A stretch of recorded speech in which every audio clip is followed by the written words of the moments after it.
Welcome to the YTM Podcast series, episode 4, Relations. For all those who have joined for the first time, it is recommended to watch our previous 3 podcast episodes and get more clarity for making your experiences more enriching. Also, to be able to use this podcast journey as a self-help tool for transforming your thoughts before you go on listening. Anything and everything you can physically, mentally, and emotionally relate to is called a relation. So far, varieties of relations have impacted our whole civilization. Let's go on listening about how our thoughts play a significant role in our different relations like parents, siblings, friends, teachers, and spouse. Once you finish listening each aspect, you can write your concluding thoughts. You can also attempt to re-evaluate your success, satisfaction, and happiness as per your concluding thoughts after completing this episode. This can also be done collectively once you finish listening to all the episodes. Parents. The whole idea of parenting comes with a lot of responsibilities, provided one not only understands them but also fulfills them. Parents and their parenting skills have a significant role in a newborn's life. But very few people know that parenting starts even before a child is born. Are you surprised? Yes, parenting begins at the level of thought. The thought that you want to become a parent, and at the moment your child is conceived, has psychological, physiological, and spiritual significance. If you have negative thoughts as parents before the child is even born, then the chances are that it might affect the child negatively. There have been enough studies about how parental qualities or features reflect the heredity effect on the child's physical and mental body.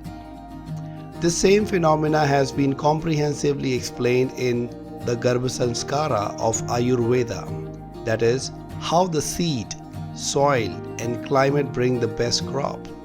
So the idea now is to be conscious of your thoughts throughout the parenting cycle, as sometimes parents tend to impose their conditioning on their children. Therefore, they too create the same world of their thoughts for their children. During parent counseling, parents often ask me what they can do to cover up the gaps as they missed out on the Garbhasanskara. There is a way out, provided one is sincerely willing to take necessary actions. One of the tried and tested formulas for effective parenting is to watch out your demonstrated behaviors, that is, your good and bad behaviors as parents. Take out some time now to reflect and write your concluding thoughts on parents and parenting. Siblings. When it comes to siblings, our expectations go up compared to others. If you are an elder sibling, then there would be more expectations or responsibilities on your shoulders than a younger sibling. The younger ones mostly enjoy the privilege of being younger in the family. Fortunately, I have had the privilege of being both an elder and younger brother in my family, which gave me a broader understanding and experience of both sides of the coin. It is an opportunity to learn and understand more about each other, especially about the opposite gender's behaviors. Indian culture extensively promotes the spirit of these relationships, and we have many festivals dedicated to this special bond. One of the most widely celebrated festival in India is called Raksha Bandhan, wherein a sister ties a thread on her brother's wrist, signifying the inseparable bond of unity, trust, help, and affection. There have been many inspiring stories that can set a positive thought process around this festival. But sometimes, when you spend more time with your siblings, you can have many conflicts, which can lead to arguments and fights. When I was growing up with my siblings, I had some situations that led to petty problems and fights. One day it all changed, and one of my sisters shared her thoughts with me that forever remained in my head. She said, "Our blood relations do not change even if we choose to fight forever." From that moment, I started seeing the bigger picture, and those lessons helped me till date. It not only helped me resolve many of my own conflicts, but also helped me resolve other conflicts. Can you think of your thoughtful experiences or memories associated with your siblings? Friends, when we look at the people around us, we are surrounded more by friends than other relations, like parents, sibling, or relatives. Therefore, the idea here should not be to look at your friends with expectations of receiving benefits, but having a relation which nurtures genuine sharing and caring. These kinds of relationship can best help you reap the maximum from your surroundings. Friends have both negative and positive impacts on our lives. If your friend circle includes people who are excellent, kind, balanced, practical, and goal-oriented, then all this will possibly have a good impact on you. And if your friends are mediocre, negative, and demotivated, it will have similar effects. Hence, it is very important to be conscious of your friendship or your friend circle. I call friends informal siblings with whom you can freely open up compared to your siblings. We all have different experiences and feelings associated with each of our friends. Therefore, what you think of them and what they think of you matters. In our signature life transformation program for individuals, we ask our participants to do one exercise with their friends by dividing them into two major categories, that is close friends and routine or regular friends. Then we ask participants to seek candid feedback from their friends and consolidate all inputs before final introspection of an individual's development plan.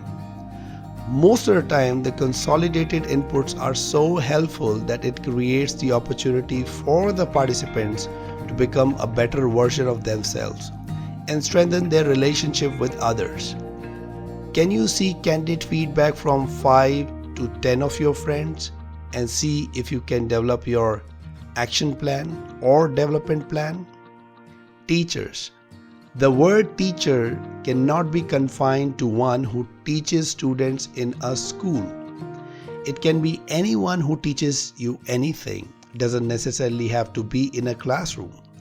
It is a very responsible role, as in every aspect of life, one requires teaching and learning. Therefore, these thoughts convinced me to contribute my bit with the conclusion that the best gift one can give to anyone is to be able to teach what you have learned or experienced in life. Teachers and educations are two sides of the same coin that are complementary to each other, which also means one is not complete without the others.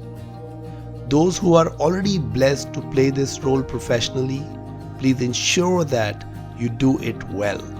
And for all those who are not tagged as a professional teacher or coach, you still get to teach in life. Fortunately, many gurus, teachers, and coaches have blessed me with their wisdom during my transition as a professional teacher, trainer, and coach. For their valuable teachings, the only way to pay back their teaching debt on me is by continuously teaching or coaching others. Take a pause and write your best learning or teaching experiences. Spouse. When it comes to a spouse, people get mixed thoughts based on their good or bad experiences and observations.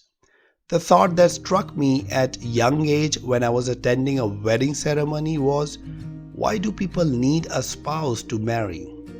Yes, marriage is the process of getting you socially and legally associated with one person.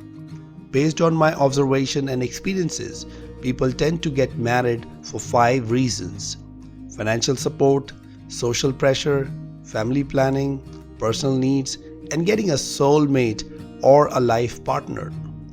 It can be a mixed combination of two, three, or all. Hence, we can conclude that marriages are based upon requirements and expectations, which should be fine if it gets fulfilled from both sides. But we all know that in most cases it does not get fully fulfilled.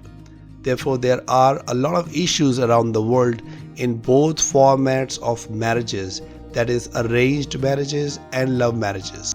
Anything based upon transactions cannot sustain in long term, but how you still make it work can make a significant difference. So before you plan to marry or search for a spouse, you must find your main reasons for getting married and match them with your counterpart. The most frequent issues brought up during marriage or couple counseling are the dissatisfaction between the couples, which is mostly the non-fulfillment of their individual objectives. Time to reflect and act. If you are not married, list down your core reasons of getting married and try to match them with your prospects. If you're already married, analyze your list with your partner and cover up the gaps.